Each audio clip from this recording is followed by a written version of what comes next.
하나님의 은혜 가운데 살며 또 그 은혜에 감사한 마음으로 감사한 마음을 가득 안고 이 성전에 나오신 우리 사랑하는 우리 대한교회 성도님들과 또한 이 시간을 기억하며 하나님 앞에 또 가정에서 예배드리고 있는 우리 성도님들에게 이 저녁 이 밤에 하나님의 은혜가 충만하시기를 주님의 이름으로 축복합니다. 수요일의 설교는 정말 가끔 오는 1년에 몇 번 안 되는 그런 설교라, 물론 주일에도 설교를 하지만 수요일에 어떤 설교를 또 우리 성도님들과 함께 말씀을 나눠야 될까라는 생각을 많이 하고 있었습니다. 그런데 어느 날 요즘에 이제 온라인으로 예배들을 많이 어린 아동부도 그렇고 많이 드리다 보니까 솔직히 토요일에는 좀 많이 늦게 가는 편입니다. 뭐 주일에는 그래도 좀 일찍 가지만 토요일에는 좀 늦게 가는 편들이 많아요. 그래서 안 되겠다, 미리 좀 준비 좀 하자, 평일에 조금씩 해서 하고 토요일에 좀 일찍 가보자 라고 모든 계획을 다 세워놨어요. 그리고 토요일이 되어서 예상에서는 보통 해지기 전에 집에 갈 수 있을 것 같다 라고 하루에 또 제기 막가진 사역을 감당하고 있었는데 여전히 해가 지고 밤이 어두워져서 집에 돌아가는데 그런 생각이 드는 거예요. 난 왜 이러지? 뭐가 문제일까? 라는 생각을 많이 하게 됐습니다. 그런 생각들이 좀 계속 되다가 문득 하나님의 첫사랑을 느꼈던 중학교 1학년 때 기억이 났습니다. 그리고 중학교 1학년 동계수련회 때 많이 제가 얘기했었는데, 그때 하나님께서 살아계심을 처음 경험하고 하나님 앞에 하나님 저 목사님 되겠습니다 라고 얘기하면서 하나님 앞에 고백했던 기억이 났습니다. 근데 그때 목사님이 되고 싶었던 이유 중에 하나는 뭐냐면 교회에 있으니까. 목사님은 교회에 항상 계시잖아요. 교회에 있는 것, 성전에 있는 것이 너무 행복하고 좋아서 저는 교회에서 목사님으로 있겠습니다 라고 생각을 했었거든요. 그런데 그렇게 하나님께 해주셨는데 불평불만하는 제 모습을 보면서 무엇이 문제일까? 라고 생각하다가 내가 하나님의 그 첫 은혜, 하나님의 첫사랑을 좀 잊고 살고 있지 않았는가 라는 생각을 좀 해보게 됐습니다. 그러면서 오늘 이 말씀, 여호수아 4장 말씀으로 함께 우리가 당연히 알고 있고 우리 모두가 알고 있는 이야기지만 은혜에 대해서 우리가 다시 한번 생각해보고 또 주님 안에서 은혜 가운데 살아가는 우리의 삶이 되기를 원하는 마음으로 오늘 은혜를 잊지 않는 성도라는 제목으로 우리 함께 말씀을 나누고자 합니다.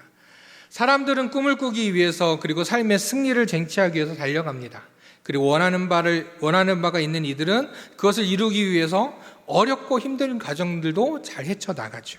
결국 그 과정들을 잘 거쳐서 원하던 바를 이루었습니다. 그러나 때로는 원하는 바를 이루던 과정 속에서도 그렇게 자신을 절제하고 자신을 연단하였음에도 불구하고 모든 것을 이루고 나서 무너져 버리는 사람들을 또 종종 보게 됩니다. 그리스인들도 이와 비슷할 때가 있습니다. 주님을 알지 못하던 때에 하나님의 은혜로 예수님을 나의 주님으로 모시게 되어서 정말 그 은혜에 매일매일 감사하며 살아가다가도 시간이 흐르며 나도 모르게 조금씩 그 감사를 잃어가고 그 감사가 어느새 불평불만이 되어 있는 저와 같은 모습들을 또 가지기도 합니다. 은혜를 기대하기보다는 내가 필요한 것을 하나님께 요청하기만 하고 주의 은혜로 인해서 얻은 것임에도 불구하고 내 능력으로 얻은 것이라고 여기는 어리석은 행동도 하게 됩니다. 그러다 어떻게 됩니까? 점차 은혜를 잊어가며 결국 하나님의 은혜를 잊어버리다 보니 내일에 대한 두려움을 가지고 무너져 버리는 신앙을 갖기도 합니다. 왜 그렇게 잘해왔으면서 왜 그럴까? 왜 무너질 수밖에 없을까? 라는 이러한 질문에 해답은 언제나 우리는 연약하기 때문이라는 것입니다. 성경에 나오는 수많은 우리가 존경하는 많은 인물들도 그들도 연약한 존재들이었고 그렇기 때문에 그들도 무너지기도 했었습니다. 우리는 늘 어쩔 수 없이 죄를 지을 수밖에 없는 죄인입니다. 그런데 이것을 생각하면 생각할수록 절망적일 수밖에 없겠지만 그러나 하나님께서는 죄는 미워하시지만 그 진노 중에서도 긍휼을 잊지 않고 계시는 분이시기 때문에 우리는 하나님의 은혜로 살아갈 수가 있는 것입니다. 연약한 우리의 인생은 하나님의 은혜로 시작해서 하나님의 은혜로 마칠 수밖에 없는데도 불구하고 우리는 또 여전히 그 은혜를 외면한 채 살아가기도 합니다. 그런데 하나님의 은혜 가운데 살아가는 사람은 어떨까요? 한번 머릿속에 한번 그려보시기 바랍니다. 이렇지 않을까요? 그런 사람은 아마 감사가 넘쳐날 것입니다. 내일이 두렵지 않습니다. 어떠한 상황 속에서도 기쁨이 넘칩니다. 낙심할 일이 없습니다. 그렇기에 우리는 그 은혜와 함께 해야 합니다. 그런데 알면서도 그렇게 하지 못하죠. 하나님의 은혜와 함께하기 위해서, 또한 그 하나님의 은혜를 잊지 않기 위해서 우리는 어떻게 해야 할까? 오늘 말씀을 통해 하나님의 은혜를 다시 한번 우리가 기억하며 그 은혜 아니면 살아갈 수 없는 바로 하나님 나라의 백성이 되기로 다시 한번 결단하고 고백하는 이 시간이 되기를 간절히 소망합니다. 하나님의 은혜를 잊지 않기 위해서 우리에게 무엇보다 무엇이 중요할까? 하나님을 신뢰하는 것이 무엇보다도 중요합니다. 자, 오늘 본문, 우리가 잘 알고 있는 본문이지요. 요단강을 건너서 드디어 하나님께서 약속하셨던 그 가나안 땅에 첫 발을 내딛는 순간이었습니다. 400년의 노예 생활, 그리고 길었던 30년의 광야 생활, 이 모든 것이 맞춰지고 하나님께서 약속하신 그 가나안 땅에 이제 들어가게 된 이스라엘 백성들, 물론 앞으로도 그 땅을 점령하기 위해서 수많은 전쟁들을 치러야 하는 상황이었습니다. 그러나 이미 그들의 모습들은 우리가 그려볼 때 아마 승리의 기쁨과 승리의 고백이 넘쳐났을 것입니다. 자, 이스라엘 백성들은 하나님을 얼마나 신뢰하고 있었을까요? 한번 생각해 보기를 바랍니다. 하나님께서는 400년 동안 애굽에서 종살이하던 이스라엘 백성들의 부르짖음을 들으셨습니다. 신실하신 하나님께서 아브라함과 맺었던 언약을 기억하시고 그 언약을 이루시기 위해 바로 이 이스라엘 백성들을 구원하시기로 결정하셨습니다. 그리고 누굴 세우시죠? 모세를 세우셨습니다. 그를 통하여서 드디어 이스라엘 백성들과 함께 출애굽하였습니다. 지금 본문으로부터 약 40년 전 이스라엘 백성들은 어디 앞에 놓였느냐? 바로 홍해 앞에 섰습니다. 앞은 큰 파도가 치고 있는 커다란 바다가 놓여져 있고 뒤에는 애국 군사들이 쫓아오고 있습니다. 이때 그들은 언약을 기억하시고 그 언약을 이루시기 위해 그들을 구원하신 그 하나님의 은혜는 잊어버린 채 이렇게 말을 하고 있습니다. 애굽에 죽을 데가 없어서 우리를 이 광야까지 데리고 와서 죽게 하느냐? 난 그냥 애굽에서 노예로 살았던 것이 훨씬 좋았던 것 같다. 왜 우리를 이곳으로 데려왔느냐며 불평과 원망의 소리를 했었습니다. 그들 눈앞에 보이는 이 상황들에 하나님의 은혜는 전혀 보이지 않고 그 하나님을 신뢰하지도 않았던 것입니다. 그때 모세는 어떻게 하죠? 그들에게 두려워하지 말고 가만히 있어서 여호와께서 너희를 위하여 행하시는 구원을 바라보라고 말합니다. 그리고 이어서 하나님께서는 그 바다를 가르십니다. 조금 전만 해도 불신과 불평과 원망으로 가득했던 그들은 홍해를 건너고 난 뒤 기쁨으로 하나님 앞에 찬양합니다. 역시 하나님이시구나, 역시 하나님이시구나 기뻐하며 찬양을 합니다. 자, 시간이 지나 40년이 지난 다시 한번 오늘 본문 앞에 이스라엘 백성들 앞에 무엇이 놓여져 있습니까? 요단강이 놓여져 있습니다.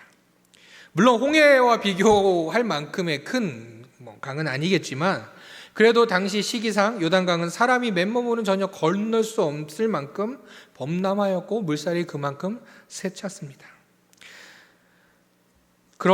이런 염려 가운데 하나님을 신뢰하고 있던 여호수아는 하나님께 은혜를 구합니다. 그러자 하나님께서 답을 보여주셨습니다. 그 답은 제사장들이 언약궤를 메고 그 요단강으로 들어가라라는 말씀이었습니다. 홍해는 바다를 미리 갈라주셨고 지나갔는데 요단강은 일단 들어가라고 하시니 염려가 될 만하겠지요. 그러나 여호수아는 하나님을 온전히 신뢰함으로 백성들에게 이렇게 이야기합니다. 스스로 정결하게 하라. 그리고 내일 여호와 하나님께서 놀라운 일을 행하실 것을 기다리라고 선포합니다. 다음 날이 되었습니다. 혹시나 요단강 물이 좀 줄어들지 않았을까라는 기대감으로, 잠잠해지지 않았을까라는 기대감으로 요단강을 바라보았지만 여전히 범람하였고 여전히 물결은 세차입니다. 여호수아는 끝까지 하나님을 신뢰한 가운데 제사장들에게 언약궤를 메고 요단강을 건너 들어가도록 명령합니다. 이스라엘 백성들 모두가 지켜보는 가운데 제사장들이 자신들의 몸이 휩쓸릴지도 모르는 그러한 상황 속에서 그 강을 향하여 발을 내딛습니다. 제사장들의 발이 그 요단강 그 물에 잠기었을 때 어떻게 되었죠? 요단강이 바로 멈추었습니다. 물이 끊어지고 요단강은 마른 땅이 되었고 이스라엘 백성들은 드디어 강을 건너게 되었습니다. 홍해 때와 좀 다른 점이 있다면 물론 믿음으로 발을 내딛었던 그 제사장들과 또한 그것을 명령하였던 하나님을 신뢰하였던 여호수아가 있었지만 확연히 다른 점은 무엇보다 이스라엘 백성들의 원망과 의심의 어떠한 말도 행동도 기록되어 있지 않다라는 것입니다. 어떠한 주저함도 없었습니다. 그들은 하나님께서 역사하시는 것을 기다리고 바라보고 있었습니다. 왜 그랬을까요? 그 홍해의 기적, 그 하나님의 은혜를 경험했었음에도 광야의 길을 가는 동안 그렇게 의심하고 불평하던 그들의 이제 후손들은 이제는 주저함이 없습니다. 길갈에 돌을 세우기까지의 과정을 쭉 지켜보던 이 본문 이후의 과정들을 지켜보면 그들은 그 어느 때보다도 진지함을 보여줍니다. 엄숙합니다. 홍해 때와는 전혀 다릅니다. 홍해 때 그 홍해 앞에 있었던 이스라엘 백성들을 생각한다면 정신이 없었겠죠. 이곳에서 아이는 울고 소리치고 원망하고 불평하던 그 백성들의 소리와는 전혀 다르게 이스라엘 백성들의 반응이 전혀 나타나지 않고 있는 본문을 바라볼 때 그들은 그 어느 때보다도 진지하고 엄숙한 가운데 이 요단강을 건너고 있었습니다. 그들은 이미 광야의 40년, 광야의 훈련을 통해서 여호와 하나님을 신뢰하는 법을 배웠기 때문입니다. 인간의 생각으로는 어렵고 안 될 것 같은 그런 문제들 앞에서 하나님의 관점에서 보면 늘 간단했던 것 그들이 바라보았습니다. 홍해와 요단강의 은혜뿐만 아니라 성경 곳곳에서 그리고 우리의 삶 속에서 우리가 할 수 없음에도 불구하고 하나님께서 모든 것을 베풀어 주시고 인도하시고 부족함이 없게 하시는 은혜와 기적의 이야기들이 넘쳐나고 있습니다. 그리고 그 은혜와 기적의 이야기에는 여호와 하나님을 신뢰하였던 믿음의 사람들이 항상 등장하고 있습니다. 여전히 늘 신실하신 하나님이시기에 우리는 그 은혜를 잊지 않을 수 있는 것입니다. 아브라함과의 약속을 이루신 하나님, 40년 후 가나안으로 인도하시리라 약속하신 그 하나님께서 딱 40년 후 가나안의 그 시작인 길갈에서 이스라엘 백성들을 세우셨습니다. 그리고 그곳에 12개의 돌을 두어 여호와 하나님의 그 신실하심을 바로 후손들에게도 증명하기를 원하시는 그 하나님은 변함없이 신실한 분이십니다. 그렇기에 우리도 전적으로 신뢰할 수 있습니다. 이전에 그런 모래 위의 발자국 이야기 많이 들어보셨지요. 모래 위에 평소에는 2개의 발자국, 하나님과 나의 발자국, 예수님과 나의 발자국이 찍혀 있다가 내가 힘들 때 하나만 남은 것을 보고 예수님께서 나를 버리셨다고 생각하던 그러한 믿음, 바로 하나님을 향한 신뢰함이 없다면 우리는 은혜를 결코 경험할 수 없을 것입니다. 오직 여호와 하나님을 신뢰할 때 어제나 오늘이나 변함없이 신실하신 그 하나님께서 우리를 주의 은혜 가운데 살아가게 해 주실 것입니다. 그 하나님의 은혜를 잊지 않고 누리며 살아가는 우리 모두가 되기를 간절히 소망합니다. 두 번째로, 은혜를 잊지 않기 위해서는 무엇보다도 당연한 것이지만 하나님께 주신 은혜들을 기억해야 합니다. 특히 그 무엇보다도 하나님과의 첫사랑, 첫 은혜, 하나님께 주셨던 그 첫 은혜를 우리는 기억해야 합니다. 하나님께서는 이스라엘 백성들에게 자주 말씀하십니다. 기억하라, 기억하여 지키라 말씀하십니다. 하나님께서는 이 길갈에 12개의 돌을 세우시고 이것을 기억하라고 말씀하십니다. 또한 이것이 표징이 되어서 후손들에게까지 그 이스라엘 백성을 향한 하나님의 은혜가 기억되어지기를 원하고 계셨습니다. 우리가 역사의 어떤 한 장소를 찾아가서 그와 관련된 역사를 듣고 그 일이 지금 내게 또 우리에게 어떤 영향을 미치는지 알게 됐을 때 우리는 그 역사 속의 인물들의 은혜를 떠올리게 되죠. 이스라엘 백성들도 자녀들이 여호와 하나님을 향한 신뢰를 잃고 그 은혜를 누리지 못할 때 어쩌면 이곳을 찾아 이 돌을 보여주며 홍해를 가르시고 요단강을 멈추셨던 그 하나님께서 지금도 살아계셔서 너에게 은혜를 주고 계시다고 가르쳐 주기를 하나님께서는 원하신 것이 아닌가 생각합니다. 그렇게 우리는 우리의 삶에 또한 우리의 자리 또한 그 길갈의 12개의 돌, 우리에게 있는 그 12개의 돌을 기억해야 할 것입니다. 기억에 대한 이야기들을 좀 보다가 재미있는 이야기를 하나 보았습니다. 어느 동굴 안에 먹으면 영원히 사는 생명수가 있는 동굴이 있었다고 합니다. 그런데 그곳에 한 가지 기억해야 할 것은 영원히 사는 생명수이다 보니 경건한 마음으로 조용히 물을 마셔야 한다는 거예요. 그러니까 말을 하면 죽는답니다. 자, 어느 날 그 마을에 있는 바보 삼형제가 있었습니다. 근데 그 바보 삼형제가 함께 그 동굴로 들어갔습니다. 영원히 살고 싶은 마음에 들어갔다고 합니다. 자, 들어가자마자 큰형이 갑자기 얘들아 여기서 말하면 죽어, 말하면 안 돼 라고 했답니다. 어떻게 됐을까요? 모르겠습니다. 그걸 보고 옆에 있던 둘째가 얘기합니다. 그것 봐, 말하면 죽잖아 라고 이야기를 했다고 합니다. 둘째는 어떻게 되었을까요? 드디어 셋째. 휴, 나만 살았다 라고 말하고 나왔습니다. 어떻게 되었을까요? 바보 삼형제가 들어간 지 한참이 지났는데도 나오지 않자 동네 사람들이 궁금해서 동굴을 들어갔다고 합니다. 그런데 결국 동네 사람들도 모두 죽었다고 합니다. 왜 죽었을까요?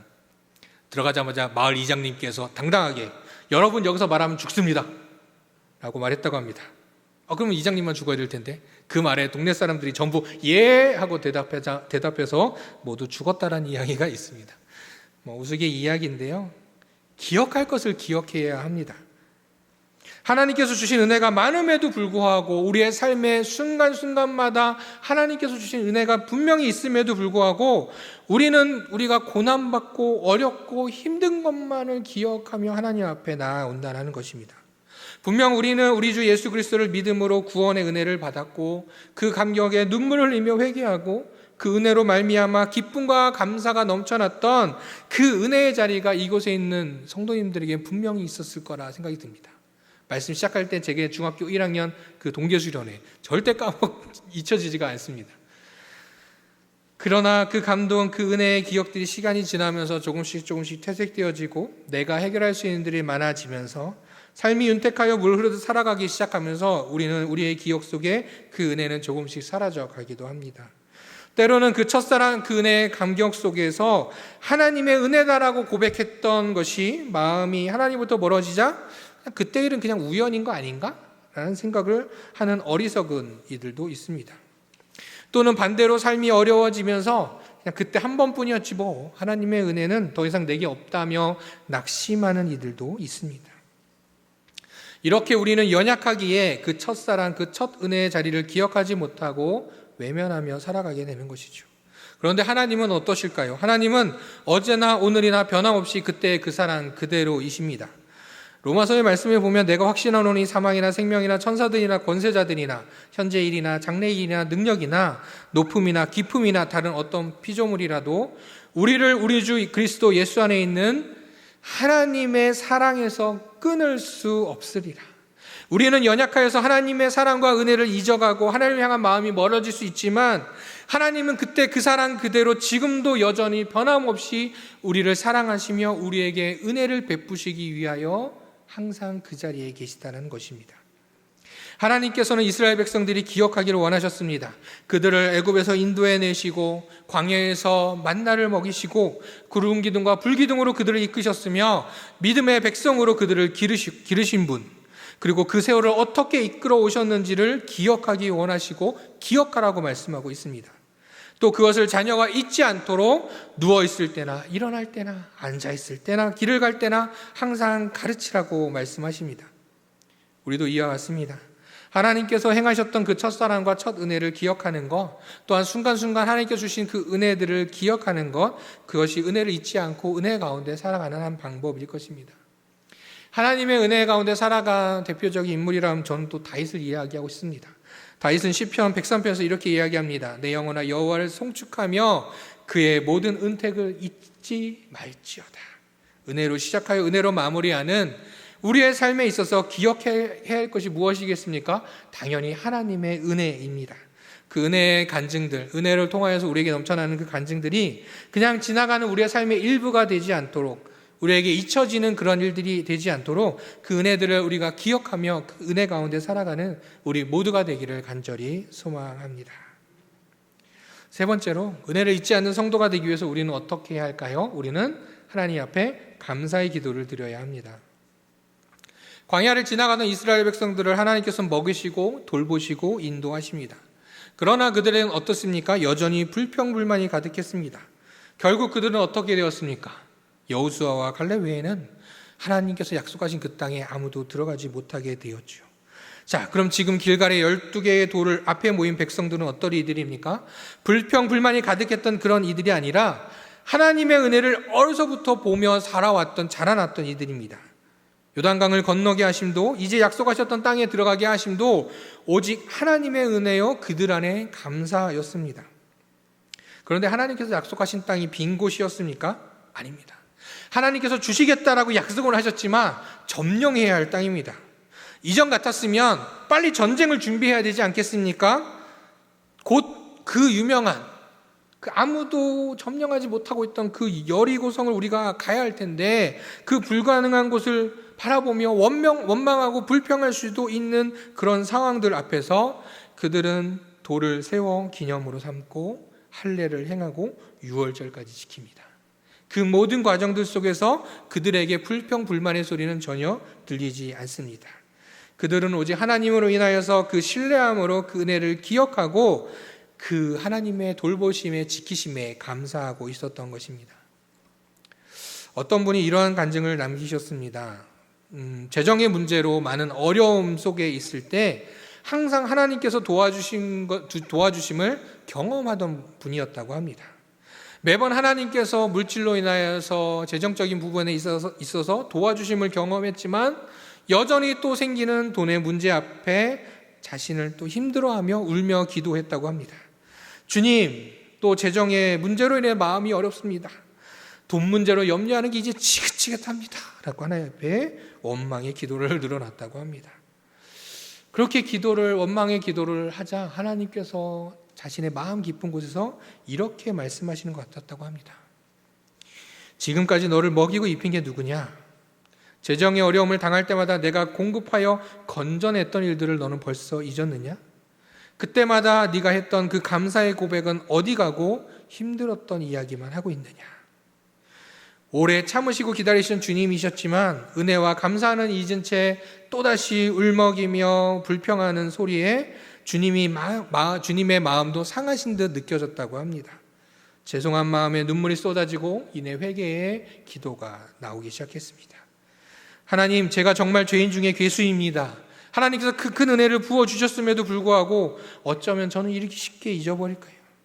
지옥에 갈 수밖에 없는 인생이 예수님의 귀한 생명을 얻은 것만으로도 너무너무 그 은혜에 감사한데 조금만 힘들어도 주님 앞에 원망하고 불평하던 제 모습이 참 한심합니다 라고 주님 앞에 고백할 때 갑자기 찬양 한 소절이 떠올렸다고 합니다. 세상 모든 풍파 너를 흔들어 약한 마음 낙심하게 될 때에 내려주신 주의 복을 세어라 주의 크신 복을 내가 알리라. 그분은 자그마한 소리로 이 찬양을 부르기 시작했다고 합니다. 뚝뚝 흐르는 눈물과 함께 머릿속에서 주님께서 베푸셨던 지난날의 은혜의 순간들이 나오며 그 은혜의 때마다 하나님 앞에 감사합니다 고백했던 자신의 모습들이 마치 필름처럼 지나갔다고 합니다. 하나님과 그분이 행하신 일을 기억하며 감사하는 기도를 드리는 것은 너무나도 중요합니다. 그런데 우리는 주님이 이미 행하신 일은 금세 잊어버리고 새로운 기도 제목을 가지고 주님 앞에 나아가곤 하죠. 과거에 내게 행하신 주님의 은혜를 너무 빨리 잊어버립니다. 분명히 하나님께서 주신 은혜가 있음에도 불구하고 불안과 염려 속에서 똑같이 또 기도합니다. 기도의 자리에 나와서 새로운 기도 제목이라며 지난날 베푸신 하나님의 그 은혜는 다 잊어버리고 또다시 염려와 걱정과 원망과 불평으로 하나님 앞에 내어놓고 있지는 않은지, 그신 주님은 잊은 채 문제에 붙잡혀서 그 문제에 짓눌려서 살아가고 있지는 않은지 돌아보기를 원합니다. 빌립보서 4장 6절 우리가 잘 아는 말씀이 있죠. 아무것도 염려하지 말고 다만 모든 일에 기도와 간구로 너희 구할 것을 어떻게 해요? 감사함으로 하나님께 하리라. 오늘 이 저녁 기도하는 가운데 감사로 기도하는 자리가 되기를 간절히 소망합니다. 기도하기 전에 잠시 내게 베푸신 주님의 은혜를 좀 기억하고 떠올리며 그거 놀라우신 그 주님을 바라보며 감사의 찬양을 올려드리는 우리가 되기를 간절히 소망합니다. 그러면 그 감사의 찬양의 고백이 울려 퍼질 때 그것이 은혜가 되어 오늘 우리가 드리는 모든 기도 제목이 하나님의 은혜로 응답이 되어질 줄 믿습니다. 탈무드에 이런 말이 있다고 합니다. 하나님께서는 감사를 모르는 자를 벌하는 법을 만들지 아니하셨는데 그것은 감사할 줄 모르는 자를 이미 불행으로 벌하셨기 때문이다 라는 말이 있다고 합니다. 감사할 줄 모를 때 벌써 불행이라는 것이 다가와 그 벌을 받고 있다는 것이죠. 감사하지 않는다고 감옥에 보내는 법은 없지요. 그러나 벌써 불행이라는 심판을 받고 있다는 말입니다. 있는 것을 생각하고 감사와 기쁨으로 살아가는 사람이 있는가 하면 없는 것만 생각하고 불평과 짜증으로 살아가는 사람들이 있다는 겁니다. 받은 바 은혜를 기억하고 감사하는 사람이 있는가 하면 받은 바 은혜는 다 잊어버리고 불평과 불만으로 가득 찬 삶을 살아가는 사람들도 있다는 것입니다. 은혜는 망각하고 감사는 잊어버린 사람들의 마음속에 아무리 많은 것을 가지고 소유하고 누린다고 해도 그 안에 행복은 텅 비어 있고 오직 불행뿐입니다.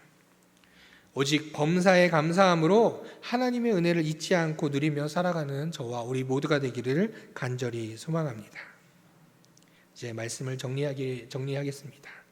하나님은 우리가 하나님의 은혜를 늘 기억하며 살기를 원하셨습니다. 그래서 우리에게 어려운 순간이 닥치면 세상을 의지하는 것이 아니라 하나님께 해답이 있다는 것을 알고 하나님께 나오기를 원하십니다. 우리가 하나님의 은혜를 기억하고 하나님 앞에 나아오는 것이 우리의 삶의 어려운 인생살이 속에서 그 모든 문제들을 해결하는 비결이기 때문입니다. 하나님은 모든 것을 아시며 모든 것을 하실 수 있는 분이심에도 불구하고 우리는 여전히 그 하나님을 불신하며 그 은혜를 잊어버리고 있지는 않으십니까? 부족하고 잘난 것 없는 죄투성인 인간이지만 하나님께서 너는 죄가 많으니 나에게 가까이 오지 마. 나는 거룩하니 너희와 같은 존재들은 올 수 없다라고 하시지 않습니다. 누구든지 불쌍히 여기시고 누구든지 붙잡아 주시고 누구든지 씻겨 주시며 누구든지 병을 고쳐 주시고 누구든지 긍휼함으로 은혜를 베풀어 주십니다. 그리고 예수 그리스도의 그 보혈로 세상 그 무엇도 그 누구도 줄 수 없는 가장 큰 구원의 은혜를 우리에게 주셨음을 우리는 믿고 있지요. 하나님께서 저와 여러분을 구원해 주신 것은 우리의 어떤 노력이나 돈으로 된 것이 아니라 오직 하나님의 사랑과 긍휼로 말미암은 은혜임을 우리는 절대 잊지 말아야 할 것입니다. 은혜를 잊지 아니하는 그리스도인들은 주 여호와를 신뢰하는 사람입니다. 그리고 그 은혜를 순간순간의 그 은혜들을 기억하는 사람입니다. 그리고 감사함으로 기도하는 사람입니다. 은혜를 잊지 않는 사람들 되시기를 축복합니다. 그래야 그리스도인답게 사는 것입니다. 그러므로 하나님의 은혜를 체험하고 하나님의 복을 받는 성도들이 다 되시기를 간절히 소망합니다. 하루하루 받은 은혜를 감사로 하나님께 영광 돌리면서 주님께서 주신 그 구원의 기쁨의 은혜를 우리가 누리며 살아가는 행복한 하나님의 백성들, 행복한 성도들이 다 되시기를 간절히 축복합니다. 기도하겠습니다.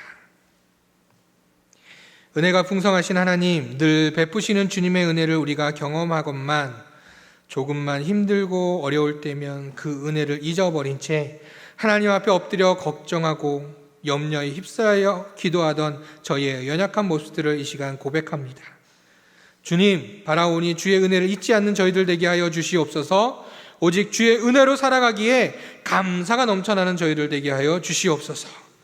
이 모든 것이 은혜임을 고백하는 믿음의 자녀들이 되게 하여 주셔서 또한 그 은혜를 나누는 그리스도인들이 되게 하여 주시옵소서.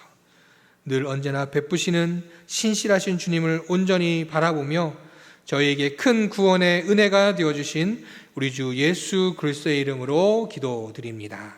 아멘.